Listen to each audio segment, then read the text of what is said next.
우리가 신명기 말씀은 자주 들어서 잘 알고 있는 말씀이죠.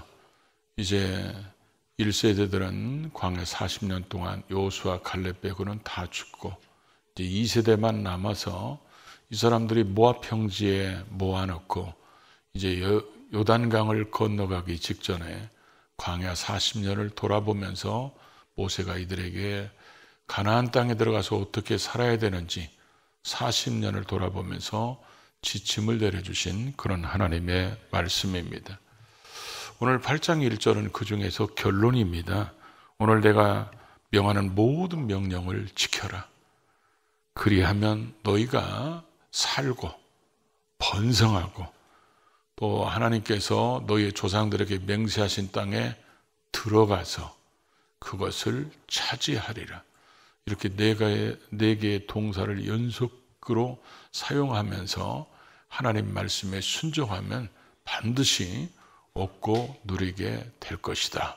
이렇게 말씀하시면서 광야 40년의 길을 걷게 하신 것을 기억하라. 이렇게 말씀하고 있습니다. 광야 40년의 길을 걷게 하셔서 하나님께서는 그 걷게 하시면서 우리에게 뭘 알기를 원하시기에 그 길을 가게 하셨고 또 우리가 그렇게 걸으면서 하나님 우리에게 알려주시려고 하는 것은 무엇인가를 오늘 본문은 두 가지를 말씀하고 있습니다. 오늘 예수 그리스도를 믿고 죄악에서 출애굽한 우리들도 우리의 삶 속에서 하나님이 알기를 원하시는 것, 또 우리가 알아야 될 것, 그것을 순종하고 따름으로 하나님이 주시는 복을 누리며 살아가는 우리 모두가 될 수 있기를 주의 이름으로 축복합니다. 먼저 첫 번째로 하나님께서는 광야의 길을 통해서 우리의 마음이 어떠한지를 알려고 하신다는 거죠. 오늘 2절을 같이 읽어볼까요? 내 하나님 여호와께서 이 40년 동안에 내게 광야길을 걷게 하신 것을 기억하라. 이는 너를 낮추시며 너를 시험하사 내 마음이 어떠한지 그 명령을 지키는지 지키지 않는지 알려 하심이라. 40년의 광야 생활은 한마디로 말한다면 하나님을 신뢰하지 못해서 원망 불평하다가 걷게 된 징계의 여정이라고 얘기할 수 있습니다. 민수기 14장에 보면 이들이 10명의 정탐꾼의 보고를 듣고 하나님에 대한 전적인 신뢰가 없어서 원망 불평하다가 결국 40일 정탐한 그 날을 하루를 1년씩 계산해서 40년을 광야에서 이제 방황하게 되는 것을 보게 됩니다. 그 방황하면서 걸었던 징계의 그 40년의 그 길이 징계로만 걷게 하셨던 것이 아니라 하나님께서는 그 징계를 통해서 연단의 길을 또 걷게 하셔서 너희들이 그가 광야에서 너를 이끄신 그 모든 길을 기억하라. 이렇게 말씀하고 있습니다. 우리도 지나왔던 모든 시간 또 우리가 걸어왔던 모든 순간순간이 당연한 것이 아니라 하나님의 은혜였다. 이게 보일수록 우리는 신앙이 달라집니다. 왜냐하면 지나온 시간을 다 보니까 이것도 하나님의 은혜, 이것도 하나님의 은혜, 이것도 하나님의 은혜, 이런 은혜의 발자취가 많이 보일수록 우리는 미래를 하나님께 맡기고 하나님을 의지하면서 갈 수 있는 사람들이 되기 때문에 그렇습니다. 그래서 하나님께서 왜 광야의 길을 걷게 하셨는지 이는 그러면서 그 이유를 이거 목적 때문에 그랬어 이러면서 우리에게 설명해 주고 계신 것을 보는데 광야 40년 동안 너를 낮추시며 이렇게 말씀하고 있습니다. 이 낮추다는 말을 원어를 보니까 이렇게 써 있더라고요. 천하게 하다, 괴롭게 하다. 근데 이 단어가 주로 어디서 쓰였냐면 자기가 죄 지은 것 때문에 자기가 형벌을 받아서 괴로움과 고통 속에 살아가게 할 때 그때 쓰여지는 단어가 낮추시며 이런 단어예요. 근데 그렇게 쓰여지지 않는 예배도 있더라고요. 또 그게 에레미야 3장 33절에 보면 주께서 인생으로 고생하게 하시며 근심하게 하는 것이 본심이 아니시로다. 그 고생하게 하시며 그 원어와 낮추시며 이 언어가 똑같은 단어입니다. 그런데 하나님께서는 비록 하나님의 백성들이 죄를 져서 불순종해서 징계받는 상황 속에 있을지라도 그들의 고통받는 것을 즐기시는 분이 아닙니다. 그들을 괴롭게 하는 것이 하나님의 취미가 아니라는 거예요. 그러면 여기서 하나님이 그러면 낮추셨다는 그 말의 의미가 뭘까? 이스라엘 백성들이 광야에서 이렇게 40년 동안 방황하게 된 이유가 뭐예요? 하나님을 절대적으로 신뢰하지 못해서 그런 거잖아요. 하나님의 약속의 말씀을 믿고 우리는 들어갈 수 있다. 여호수아 갈렙처럼 그렇게 고백해야 되는데 이들은 하나님의 약속을 신뢰하지 못한 거예요. 왜 그럴까요? 적들이 훨씬 더 커 보였기 때문에 그렇습니다. 그러다 보니까 신뢰하지 못했는데 이들이 하나님께서 광야 길을 걷게 하시면서 이들을 낮춰놓으시니까 그 광야라는 곳에는 하나님의 도움이 없이는, 은혜가 없이는 살아갈 수 있는 곳이 아닙니다. 그러다 보니까 우리가 광야에서 살아보니까 이게 하나님 없이는 살 수가 없어.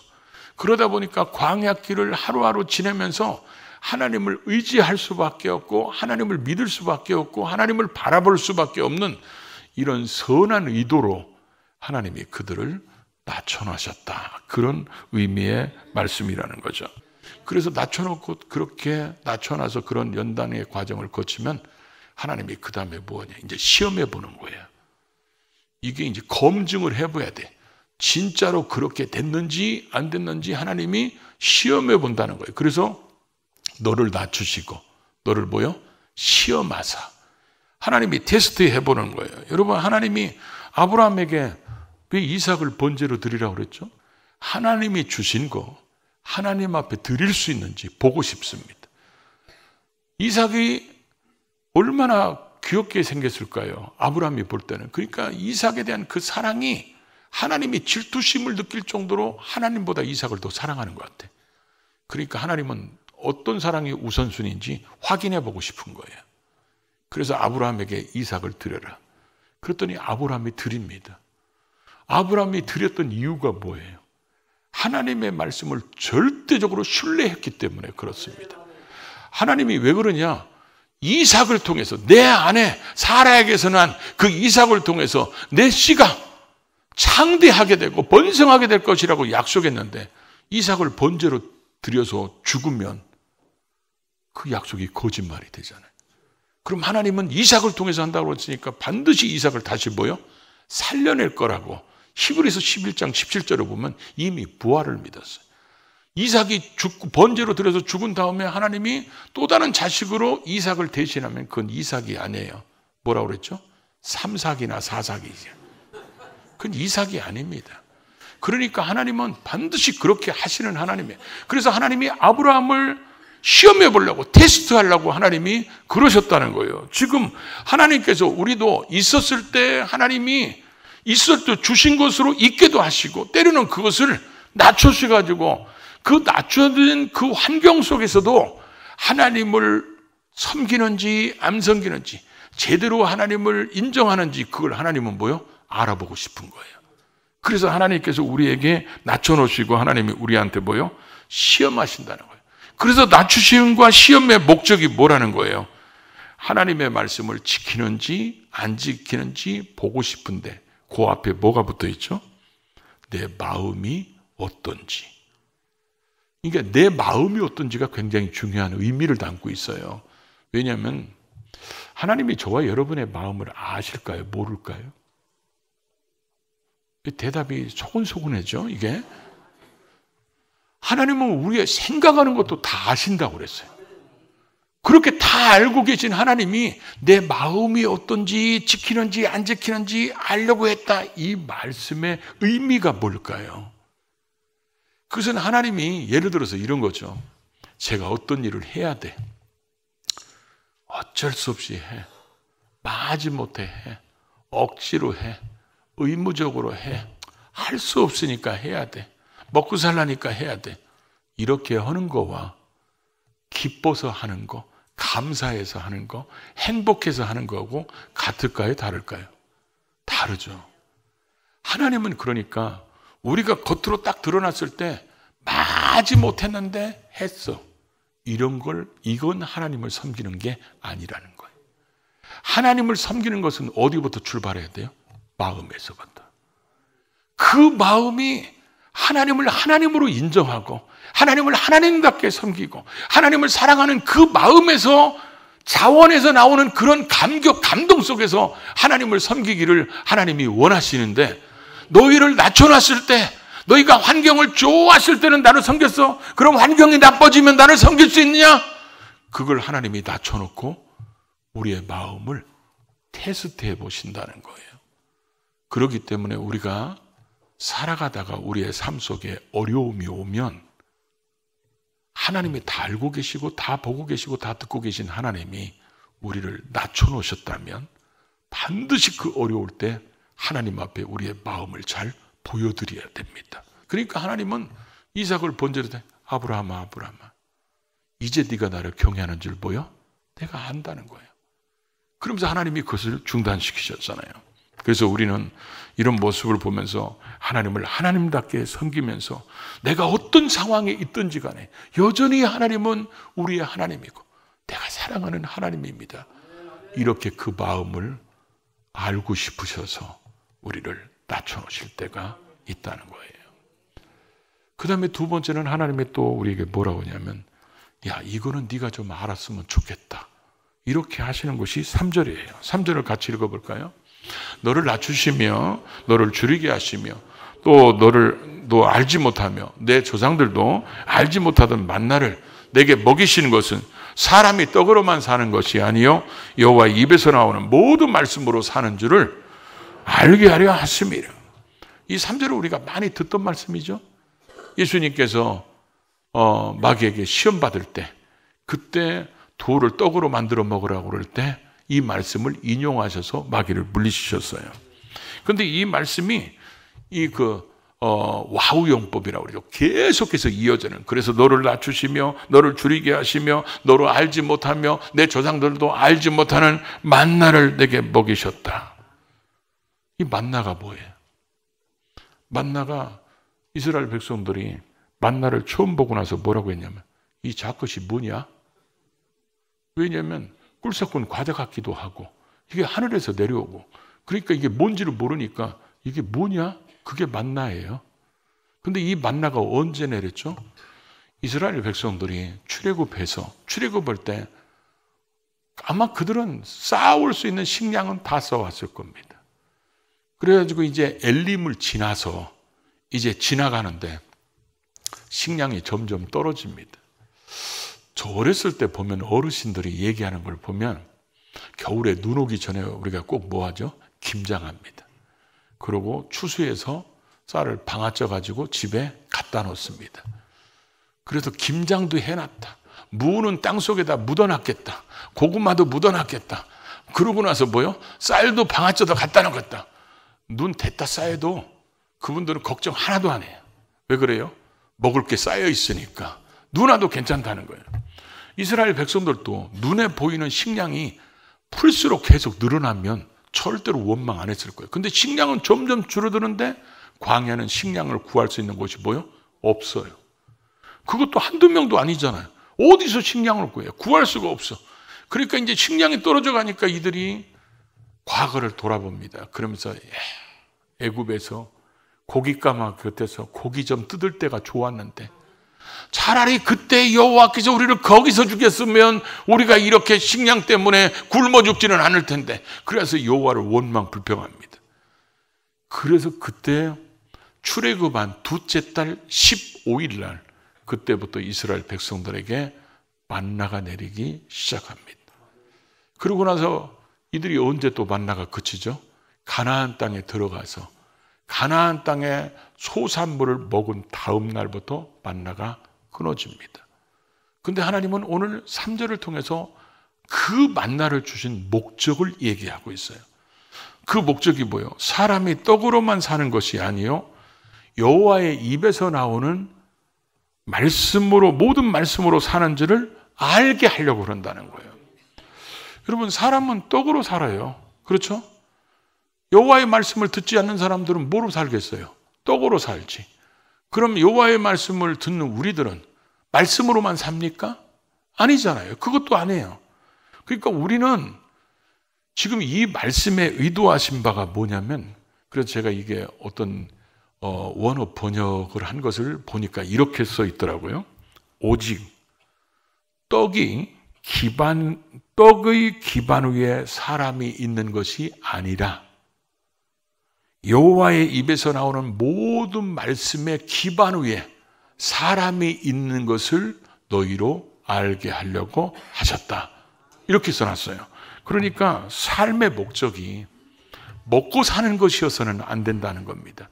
인생이 먹다 살다 자다 죽다 이렇게 하려고 온 게 아니라는 거예요. 하나님이 우리를 창조하시고 이 땅에 보내셨을 때는 우리가 하나님의 목적과 계획이 있어서 이 땅에 보내셨는데, 오직 돈 벌어서 먹는 것, 돈 벌어서 입는 것, 돈 벌어서 놀러 다니는 것, 그게 인생의 목적이라고 이 땅에 보내신 분이 아니라는 거예요. 그래서 우리가 광야에서 이들이 낮춰놓으시고 그 광야에서 이들에게 하나님께서 그렇게 하나님의 말씀으로 사는 것이 뭔지를 만나를 내려주시면서 깨닫게 하신 이유가 뭐예요?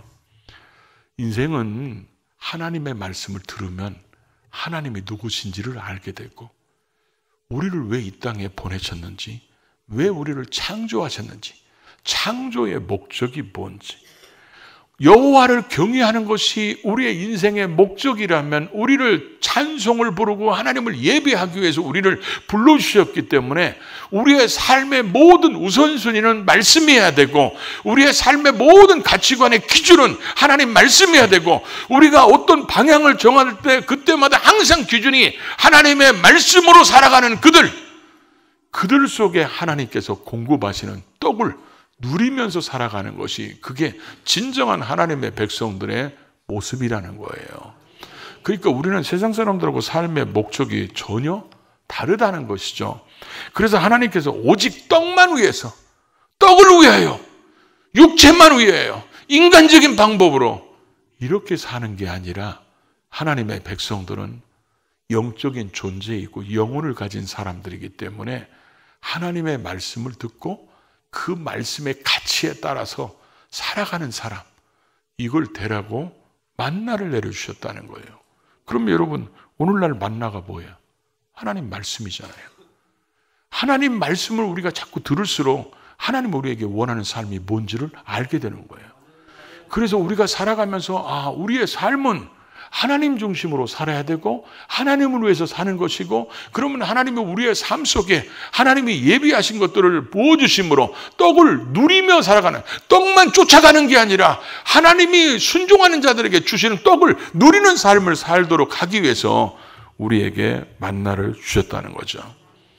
그래서 성경 우리에게 말씀하잖아요.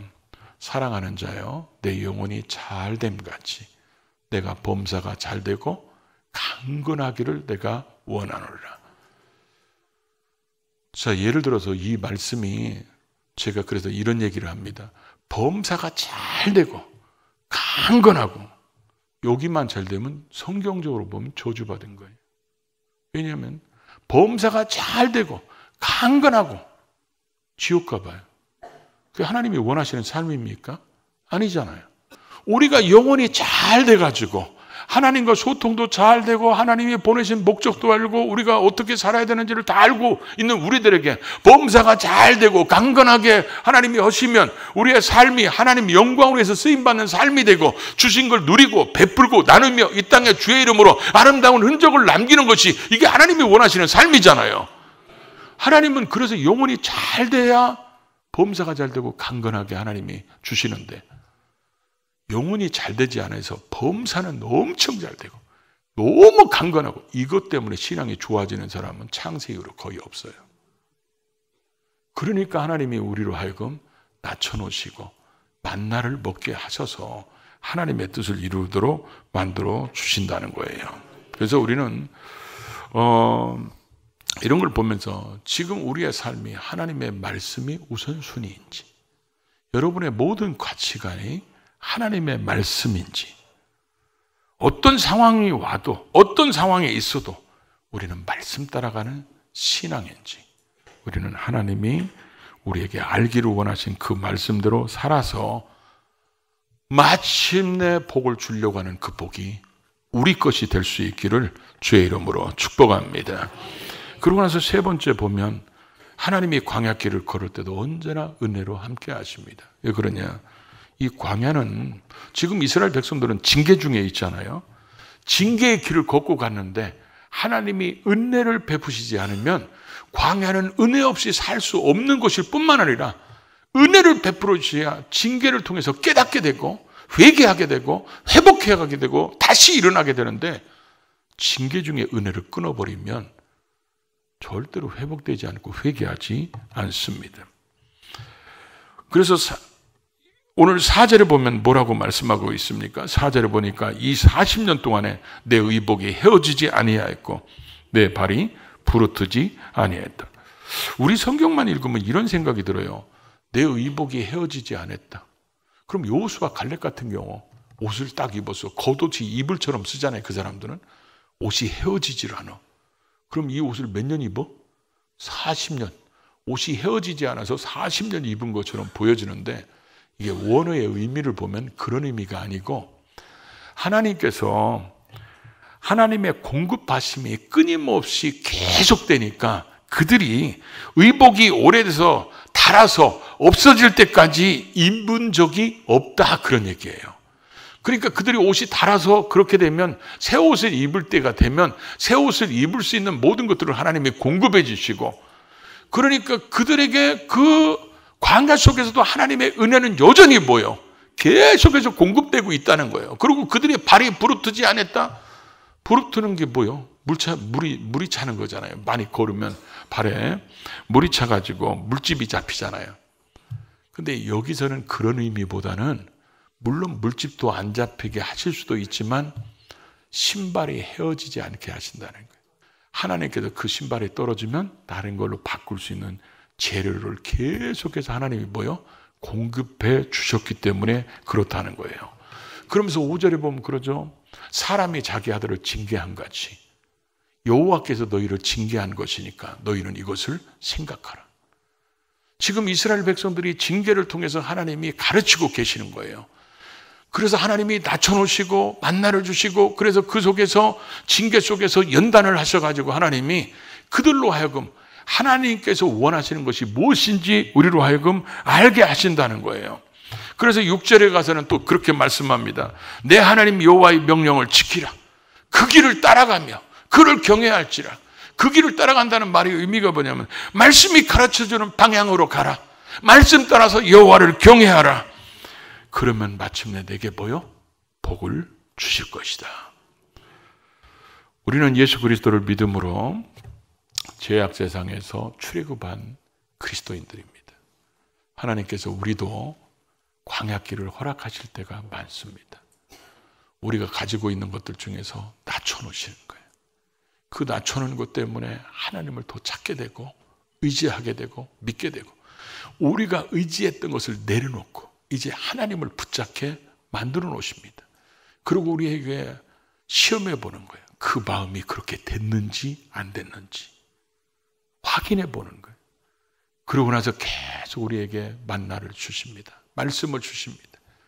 왜냐? 인생은 떡을 쫓아가는 게 아니야. 떡 때문에 사는 게 아니고 오늘 떡 드려요.